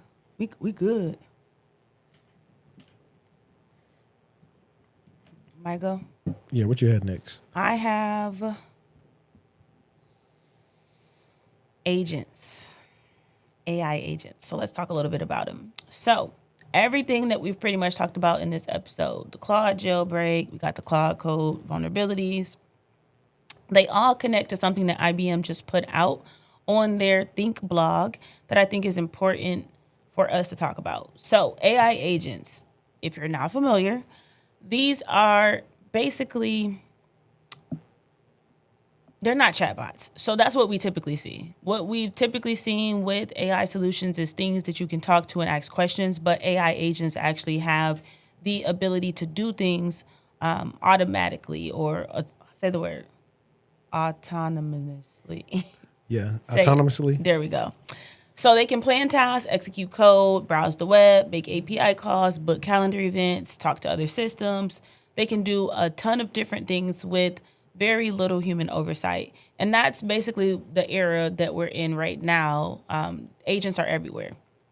Now, IBM in this Think blog that they just put out basically is highlighting the different threats. And I want to kind of talk about a few of them so that you understand where we're going. So prompt injection is the attack that we saw in the Mexico breach. So you hide malicious instructions somewhere in the data that an AI agent processes, whether that's a document or a web page, and then those instructions hijack what the agent does next. So an AI agent browsing the web could be told by a malicious web page to exfiltrate the contents of your files. We also have supply chain attacks. We saw this with Cloud Code. So AI agents, depending on configuration files or plugins or those MCP servers, and any of those external integrations there. Each of those basically is a potential point of compromise. We also have excessive permissions and privilege escalation. AI agents often need broad access to do their jobs, so they typically need access to particular files or APIs or resources, but that broad access means that there is a more broader blast radius. We also have model confusion and adversarial inputs. So AI agents can be fooled in ways that traditional software can't. A carefully crafted input can cause a model to misclassify a situation or even ignore its safety training, which is really bad. We also have accountability gaps, which is when an AI agent does something harmful. So in that scenario, who is responsible? Is it the developer who built it? Is it the company whose model powers it? Is it the user who prompted it? We don't have any legal or regulatory frameworks for this yet, and bad actors know that and they're taking advantage of it. So really, IBM is recommending that we are treating AI agents like you would treat a privileged user. Least privilege access, mandatory logging and auditing of all agent actions, and then human in the loop checkpoints for high stake decisions. The most important thing I think here is don't let the speed of AI adoption outpace your security review process, which is what we're seeing happen time after time after time again. The technology is getting adopted a lot faster than the teams can actually evaluate it, and attackers come in and fill that gap, basically. Are you building any agents? Have you done any building? Anything cool, fun? Not. I did the bare minimum when it came to AI, and it's been more so like using it for if I have a proof of concept in my head and I need to get it out. Like, okay, I don't know how to do this script line by line, but I know exactly what I need, and I know how intricate I need to be in the prompt. Mm-hmm. So I've used it like that. I'll get to the agent part as I have like more downtime and different things to kind of utilize it for. I know for sure I want to definitely look into Claude has the code thing now. security code thing, and I see a lot of security practitioners are rallying behind stuff like that. So definitely want to look into that. But no, I definitely do. I want to make an agent that pitches my show all day. That's what I want to do. I've made a couple. Most of them are for like studying purposes or like trying to dive into a new area. But it's depending on what platform you're using, they can be really, really easy. It's not as techy and complicated as it sounds. You can literally create an agent in like 10 minutes. Yeah, I agree. So go make one. Not you, them. I want to touch on this one real quick as I'm getting the summary made, but I came across about the Instagram is telling parents about Yes. kids if they are looking at, I guess, searching suicidal content. So let's kind of dig into what they're saying. The digital tap on the shoulder. Instagram has officially announced that it will now start alerting parents if their teen repeatedly searches for terms related to suicide or self-harm. See, so that's more risk-based, more concerning. It's a pattern. Think of it as a digital safety net. For years, the platform has blocked these search results and pointed users toward helplines, but now they're bringing parents into the loop. If a teen hits a certain threshold of searches within a short window, an alert goes straight to the parents via email, text, or WhatsApp. But wait, it's 2026, so of course there's an AI angle. Meta admitted that teens aren't just searching for this stuff, they're talking to AI about it. They're currently building a similar system that will notify parents if a teen tries to engage in these type of sensitive conversations with Meta's AI tools. Before you go checking your notifications, there are a few big caveats. This only works if you are enrolled in Instagram's parental supervision tools. If your teen hasn't accepted your invite to supervise their content, you're still in the dark. Parents won't see the exact words the teen typed or their full search history. They just get a notification saying, hey, your teen is looking for some high-risk content, and set up expert-backed resources on how to handle the conversation without making it weird. This is hitting the US, UK, Australia, and Canada next week, with the rest of the world following later this year. Why now? If this feels a bit sudden, it might be because Meta is currently in the middle of two major trials in Los Angeles and New Mexico. They are facing massive lawsuits claiming their platforms are deliberately addictive and harmful to minors. Critics are already calling this new alert system a way to shift the burden onto parents instead of fixing the app's core algorithms. The takeaway, whether you think this is a lifesaver or just a PR move during a trial, it's a clear signal that the Wild West of teen social media is getting some new fences. If you're a parent, now might be the time to finally send that supervision invite. So what's your take? Is this a necessary safety feature, or is it an invasion of teen privacy? Teens don't get no privacy. I'm finna say Point that. blank, period. And I'm not mad at it. I understand. I am a little worried because it doesn't give enough context. You know what I mean? To the notification to the parent, it doesn't, but I get why it doesn't have the specific context to it. But everybody doesn't have a healthy household, healthy parents, and healthy communication, skills. And so I just worry that maybe it's not what it seems, and kids are being approached. I mean, you got to have a conversation about it either way. I'm not mad at it, but I mean, with anything, there are some things that I'm thinking about that could potentially, not be for the best. Right. I just think of the use case of how they can build this off of, okay, suicidal content, or go take for, hey, they are looking at a lot of violent shoot 'em up content. Mm-hmm. Hey, they are looking at whatever age they are, and I'm pretty sure maybe they'll set the parameters of, hey, if they're the ages between like 11 to 15, they're looking at a lot of sexual content. Please go talk to them. Like, I can see where this could be beneficial, because most parents, if you want to think about it, at least in black communities, they don't talk about their kids about no sex. Yeah. They just tell you don't do it. I like that they said that they give like some resources to help, because again, everybody is not able to communicate effectively as adults. So definitely not with kids, Yeah, but if we take it a step further, they want to try to blame the algorithm. No, be parents. That part. Your kids shouldn't have no unlimited screen time, and they shouldn't just be sitting around on Instagram and TikTok all day. This is the first thing that came to my head was, well, then now we have a culture shift on parents being present during the sign up of some of these accounts, because I could just say I'm 52. You know what I mean? And bypass that. How do you know? Yeah, because that's what we used to do. That's exactly. So there's ways to get around And it. you know what? I just thought about a kid saying, "You used to do it," and that's when you gotta say, "Man, don't worry about me." Don't do what I used to. Don't do what I do. Don't. What is it? Do as I say, not as I do. Yeah, but it was a different time then. No, it was. I would have to tell my kids, "Hey, Imagine if AI was out when we was. Imagine if AI was out when we was timing it up on MySpace, and Black Planet, and chat rooms, and wherever else people was at. But see, we didn't have no big house, so like the computer was in like the living room. Same. It's in a public space. So you wasn't just now.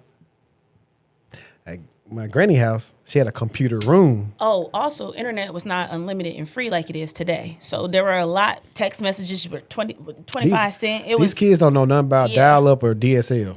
And they don't know anything about having to pay per text. You know what's funny? We were just talking about that on the phone. Me and my cousin, we was talking about we had a homeboy, and he did something. So in order to make him mad, we had this. It's a saying. It's a phrase called "bringing them in." And so you would take something from Wikipedia, copy it, and then send it. And so it started ringing up your text message. So pretty soon you either out of the text that you use for the month, and now you got to start paying for it. So, but he got me back. Like, I was the last person to get an iPhone. I didn't get my first iPhone until like 2013. So what he would do when he had this, what was the iPhone 3G or 3GS, he would go get something from Wikipedia. And that time I had like an LG MV2. And he would just send it to me over and over again. So now I'm in class and my phone ain't doing nothing but vibrating to where I got to like put it in my backpack or something because it's a disturbance. Yeah. I'm like, okay. And at that point, back then, you couldn't just hit dismiss. So you just have to put your phone up and just wait till they stop ringing. Yeah, or turn it off. One of the two. So, I mean, yeah, we were definitely immature. But, I mean, hey, it is what it is. But, I mean, also, it just wasn't easily accessible for us. Like, we only was using the computer to get on MySpace. Well, first of all, having internet was a luxury. Yes. First and foremost. When I was in school, that is when they started sending internet-related homework home. And I remember my mom was like, how do they know we got internet? Or why do they assume that we got internet? Because that's just what they assume is that people have access to internet. Now, see, we weren't getting that by the time. We were just happy, like, hey, you know, learn how to do something using like, see, I remember, let's even go back further. Everybody ain't had no Google Docs. No. We was using, it wasn't even Word. Well, yes, it was. It was Word, but then, you know, Microsoft had a joint that was on the computer that wasn't Word. It was Notepad? Microsoft something. It was like, let me see if I can Google it real quick. Let me get my DJ Academics on. Let me see if they give me an answer because I can't think of it. It was WordPad, but that's not it though. I think it was Microsoft Word Viewer. It was something like that. Or it was. It was definitely some. I do actually remember that. Something like that. Or like Open Office, like all them joints. Like you had to struggle back then. Because it wasn't even just like you said. We was definitely not, because you had to pay for Office. Yeah, you know, and we definitely didn't have it. Yeah, you had to freaking get a CD. You had to get and download the software, which costs money. You know what I mean? Facts, big facts. That was cool. What else did you have? I have one final article. Discord. Your favorite software? No. We talked about Discord last week, though, on episode 200. So Discord's age verification fumble and the bigger privacy fight. So while it might seem like this might be lighter on the surface, there's actually a lot happening here. So Discord had started, Discord started as a voice chat tool for gamers, and obviously it's expanded today. It's a big social hub for basically tons of different communities that you can imagine. Now, the backstory is that governments around the world, the UK, Australia, Brazil, multiple US states, are all passing or considering laws that require online platforms to verify that their users are adults before granting access to age-restricted content. So this is a global regulatory wave that we are seeing. Now, Discord announced earlier this month that they were rolling out an age verification system in preparation for those requirements. Starting in early March, users who couldn't be automatically identified as adults and who were trying to access age-restricted content would need to complete some form of age verification. Options included facial age estimation, which was basically like a video selfie, or uploading a government ID to one of Discord's third-party verification vendors. The internet obviously was in an uproar. Absolutely not. Now, the backlash was immediate and intense. Users pointed to an October 2025 security breach involving a third-party provider Discord had previously worked with, a breach that exposed government ID photos of up to 70,000 users. People were not about to hand their face and government ID to another vendor after that. And then it got more complicated. Researchers started digging into one of Discord's verification vendors, a company called Persona, and they found exposed front-end code sitting on a publicly accessible server with over 2,400 files and 269 distinct verification checks. A surveillance footprint way beyond what anyone expected from a simple age estimation tool. Now, the people noticed that Persona is backed by Founders Fund, which is Peter Thiel's venture firm. The same Peter Thiel who co-founded Palantir, a company deeply embedded in government surveillance infrastructure. So they started to connect those dots there.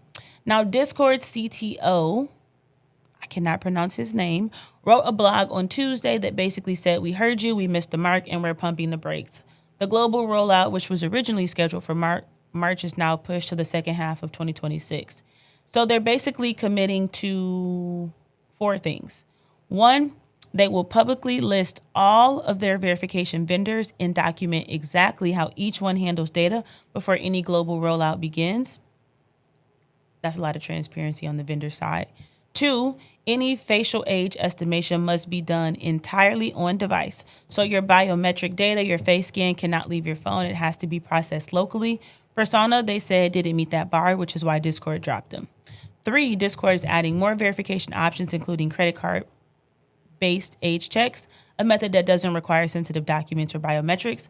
And 4, they're adding age verification data to their transparency report so users can actually see how these systems are triggered and how many people go through them.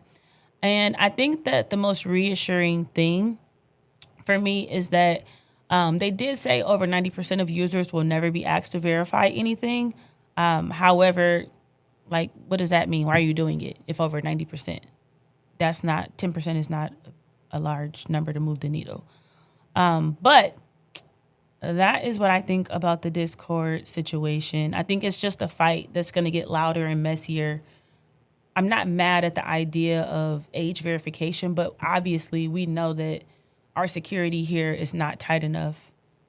And by here, I mean in the U.S. Like, we don't have anything to mandate that it be tight. And in order for you to be tight, you need to do this, this, this, this, and this.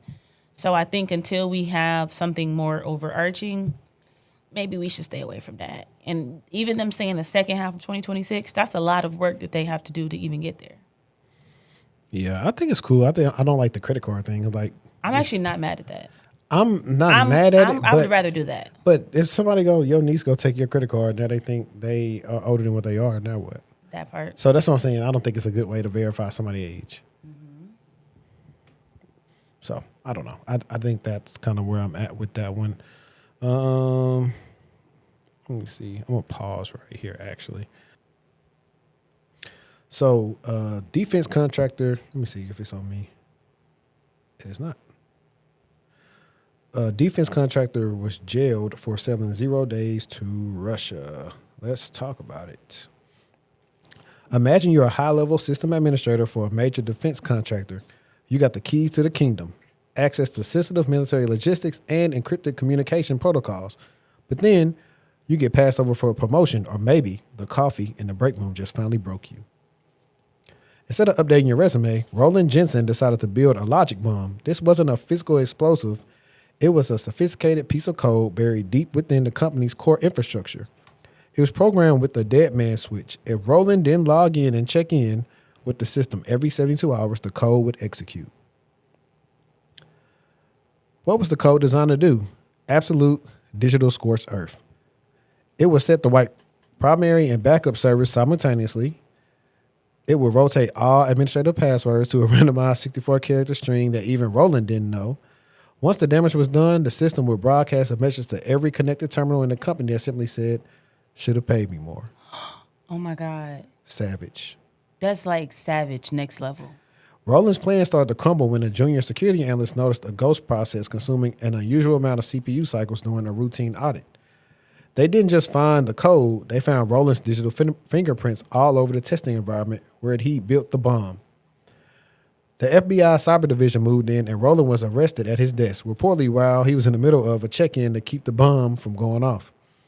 The judge didn't go easy on him. Because the company handles defense contracts, this wasn't just seen as corporate sabotage, it was viewed as a threat to national security. Roland was sentenced to 124 months in federal prison. He has been ordered to pay $2.4 million in restitution to cover the cost of forensic investigation and massive system rebuild. He is permanently banned from ever working in a high-security IT role again. The moral of the story for all IT pros listening, privileged access management isn't just a buzzword. It's the only thing keeping a disgruntled employee from burning the house down. If one person has the power to wipe your entire operation from with the single if-then statement, your security isn't just weak, it's non-existent. So was Roland a digital David fighting a corporate Goliath or just a guy who let his ego destroy his life? Let me know what you think in the comments. Would you like me to find specific details of the Logic Bomb code for a deep dive? What's insane for me is how savage. I mean, nobody's shocked that he's savage, right? People are doing more savage things. I think what's crazy for me is just how usually when people are in his position, they don't go that hard. Is basically what I'm trying to say. He went hard in the paint. Leave you stankin'. What you thinking? If you know the lyrics. I'm trying to see. This is, what is it? Hang on a second. I'm double checking something real quick.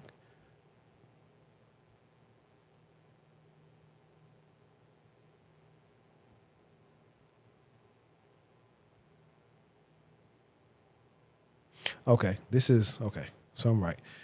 I'm sorry, that title was actually what the defense contractor employee was jailed for. That's not the same thing as the guy selling the 0 days. Because I remembered that. That's the one from Trenchant we talked about. Yeah. So that wasn't that. 2.4 mil. But yeah, they should have had, I mean, luckily they caught it because, I mean, they're better than most. Some places when they caught it. And for him to have that much level of access is crazy. A sysadmin got that much level of access. But this is the beautiful thing about, because people be like, oh, you know, we don't have that many admins, or it's just 4 of us. It could be 2 of y'all. You still need to have some controls and auditing in place for your admins. It doesn't matter. Facts. But yeah, go ahead and talk about the Pentagon real quick. Okay, let's go. So this one is a little heavy. So it's heavy and it's complicated. So let's talk about it. In September 2023, Anthropic published something they called the Responsible Scaling Policy, the RSP. And the core promise was simple and bold. Anthropic would not train or deploy more powerful AI models unless they could guarantee in advance that adequate safety measures were already in place. Full stop, no exceptions, even if competitors kept going, even if it meant losing ground in the AI race. Now, this was obviously a really big thing for them to say. No competitor made the same pledge. OpenAI didn't, Google didn't, Meta didn't. Anthropic stood alone on that line and said, we will not cross it. For 2 years, that pledge was the thing that made Anthropic different. They marketed it, they talked about it, they used it to attract safety-conscious investors, regulators, researchers, customers who wanted to work with a company, an AI company that had what they called SOL. Then, on February 24th, 2026, 2 days ago, that pledge quietly disappeared. Anthropic published RSP version 3.0, and this is why reading is fundamental. Because if you only read 2, then you don't know what happened in 3. The hard stop on development is gone. The new version replaces it with a 2-part condition. They'll only pause development if, 1, Anthropic considers itself to be the leader of the AI race, and 2, the risk of catastrophe are judged to be significant. Both conditions have to be true at the same time. So obviously critics immediately noted that this is a much higher bar than their original rule, and both conditions are obviously subjective. Who decides if the risk is significant? Anthropic does. who decides if they're leading the AI race? Also Anthropic. In exchange, the new policy adds transparency. Anthropic promises to publish regular frontier safety roadmaps laying out their safety goals. They'll publish risk reports every 3 to 6 months. External reviewers can access unredacted versions in certain circumstances. Their argument: this is actually more accountable, not less, because you can now see what they're doing and grade them on it rather than relying on a single binary trigger. Anthropic's chief science officer, Jared Kaplan, told Time magazine the reasoning: if they pause while competitors keep building, the developers with the weakest safety standards set the pace. And safety-focused developers lose their seat at the table. The idea of being a unilateral good actor in a multi-actor race becomes, in their view, counterproductive. And honestly, this logic isn't crazy. It's the classic collective action problem. If one player defects while everyone else cooperates, the cooperator loses. But here's where it gets a little complicated. The same day Anthropic announced this policy change, Defense Secretary Pete Hegseth reportedly gave Anthropic CEO Dario Amodei an ultimatum: open Claude up to unrestricted military use by Friday or lose the $200 million Pentagon contract. And not just lose the contract, reportedly they were threatened to designate Anthropic as a supply chain risk, which would force any company doing government work to certify they're not using Claude at all. That would effectively blacklist Anthropic from the entire government tech ecosystem. Anthropic publicly said the policy change has nothing to do with the Pentagon pressure. They said it had been in development for nearly a year, and there are two things they reportedly told Hegseth they still won't budge on: AI control autonomous weapons, and mass domestic surveillance of American citizens. Good lines to hold. But here's what independent AI safety evaluator Chris Painter of METR said after reviewing the RSP. The shift shows that Anthropic believes it needs to shift into triage mode with its safety plans because methods to assess and mitigate risk are not keeping up with the pace of capabilities. He said that this is more evidence that society is not prepared for the potential catastrophic risk posed by AI. I'm going to give Anthropic, honestly, credit for the two lines that they're trying to hold on to. No autonomous weapons, no mass surveillance. Those are big commitments, but the optics, the same week your AI gets jailbroken and steals data, the same week your tool has all these vulnerabilities, the same week, we talked about them a lot today. I don't know. The promise to be transparent is really only as powerful as the ability of us to act on that transparency. At the end of the day, I just hope that people understand that this wave is still a business.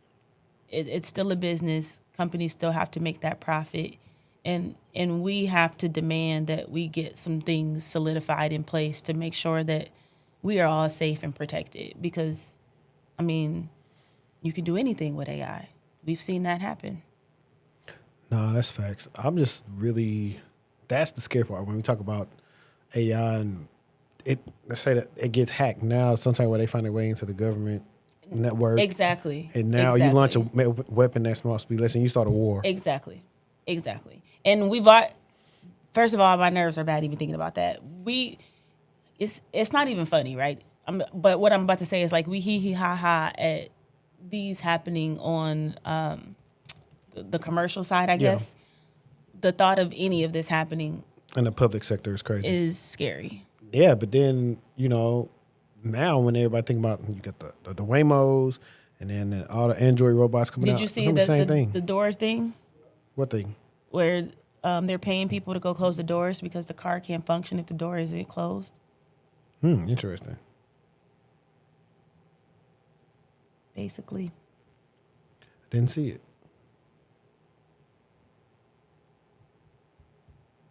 That was a good one.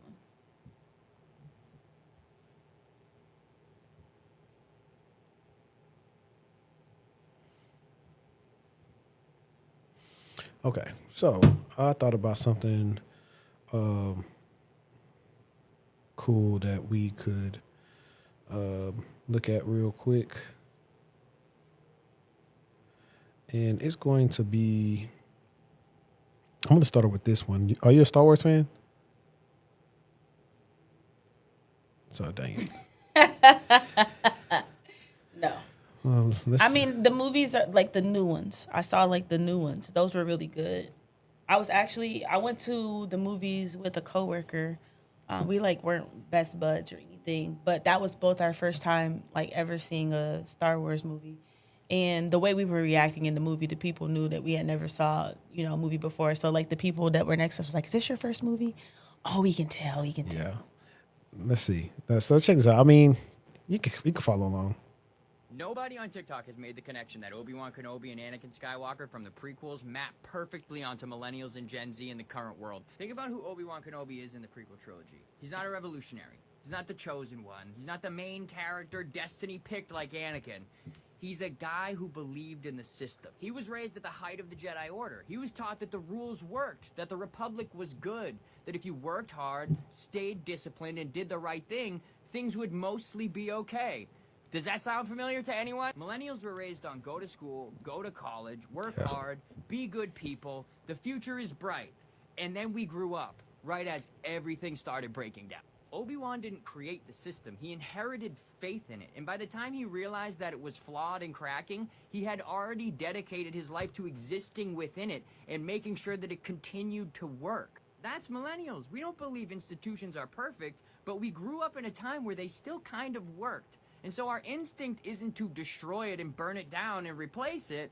It's to stabilize it, fix it, make sure it doesn't collapse completely. Then there's Anakin, who doesn't grow up in stability. He grows up in chaos, war, fear, loss, constant crisis. So he looks at those same institutions that Obi-Wan still trusts and says, this is broken. This doesn't work. You don't understand. And here's the thing. From his perspective, he's not wrong, because he never experienced the Republic functioning in the way that Obi-Wan remembers it.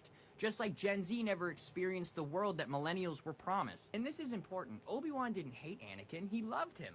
He literally says, Anakin is like my brother. That's the relationship. Millennials didn't see younger generations as enemies. We supported them. We defended them. We believed they were the ones who were going to get it right.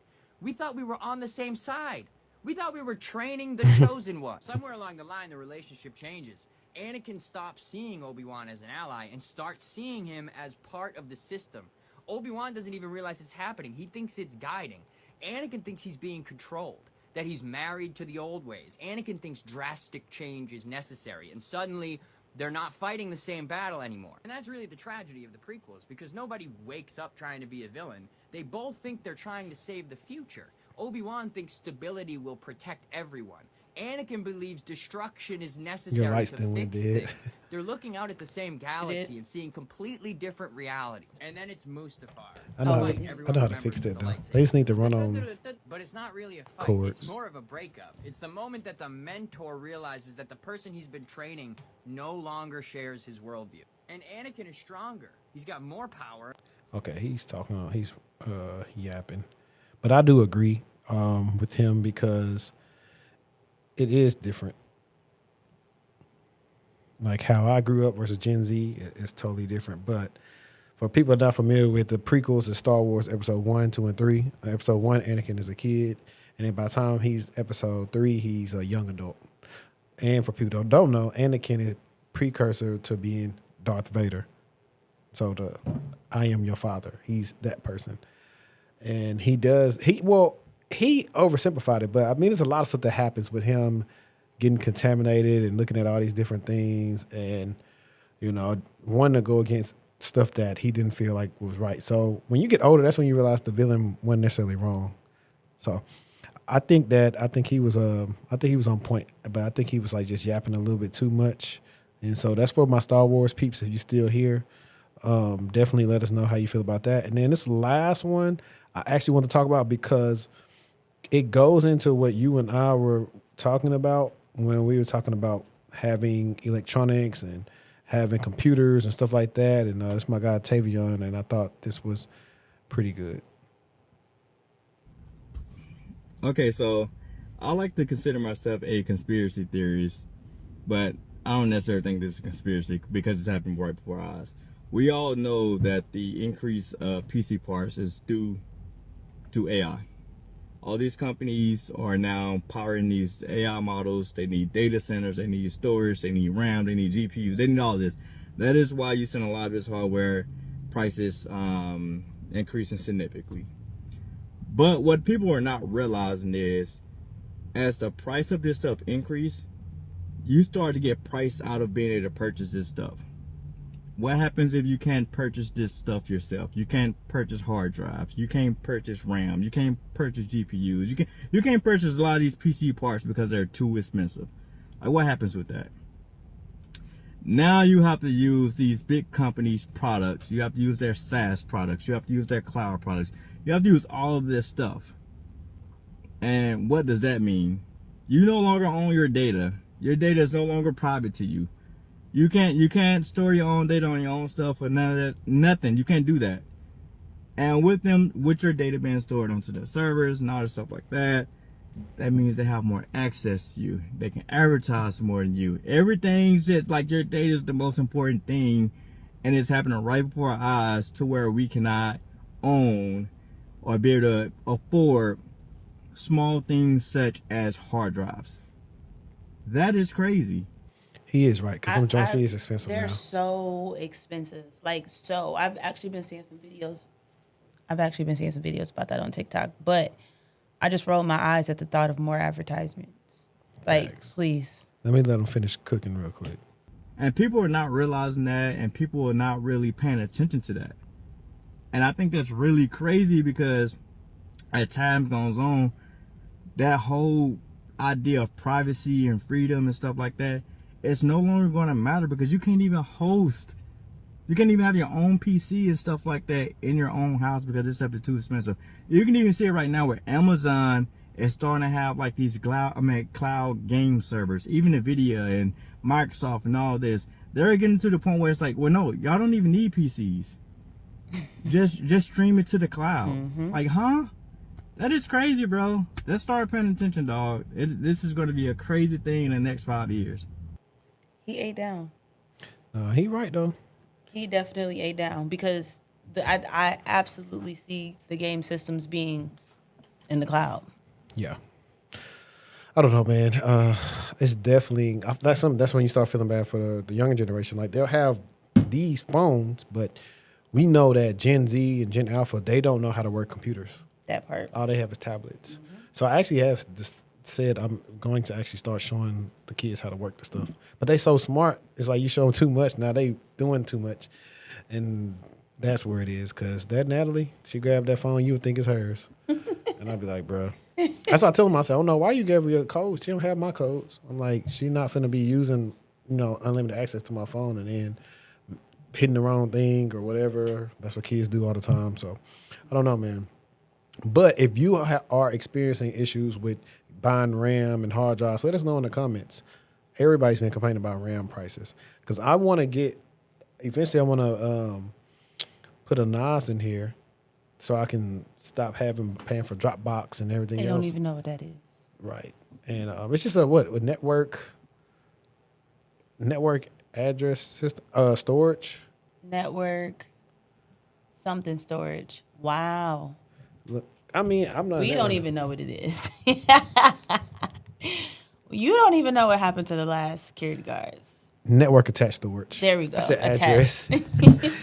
But it's pretty much you can self-host it and you can access your files from anywhere, and it's just better as you start getting charged more and more to use iCloud and Google Drive, Dropbox, OneDrive, Mega, everything. You can have your own stuff and protect it, so you can connect it right to your router. If you got a whole network set up at your house, I think it's just better that way. That's what a lot of people are doing. Like, they're tired of streaming, so they're just putting stuff on Plex servers and watching it. And Piracy has made a comeback.